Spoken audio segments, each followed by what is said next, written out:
So the story that I would like to talk about most is Little Thumb. The main character, they say that he doesn't talk much and he's kind of weak and frail, and he's only 7 years old, but he constantly proves throughout the story that all those things that they said about him aren't true, which my mom teaches second grade, and I know that those things do tend to be true about 7-year-olds, especially not very smart sometimes.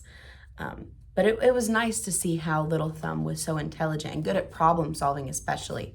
The first instance was when they got abandoned for the first time. The story tells us that he got up early in the morning and went to the riverside where he filled his pockets with small white pebbles and then returned home. So once he listened to his parents' plan, instead of getting scared or crying all night, he spent that whole night thinking of what to do, which isn't very common for a 7-year-old. Normally they'd be very emotional if they knew that their parents were going to abandon him. And then it worked out for him, and he saved his siblings. The second time that he showed good problem solving is the second time he got abandoned. He had the same idea, as the story tells us. Their father gave each of them a piece of bread for their breakfast, and he fancied he might make use of this instead of the pebbles by throwing it in little bits all along the way. So he had a good idea, but then the birds ate it. But instead of giving up, which the other kids, they were crying, they were upset, he climbed to the top of a tree to see if he could discover anything, which is impressive because, as I said, at the beginning, they say that he's frail, he's weak, he's like the runt of the litter, he's the youngest kid, but here he is climbing to the top of a tree trying to save his siblings.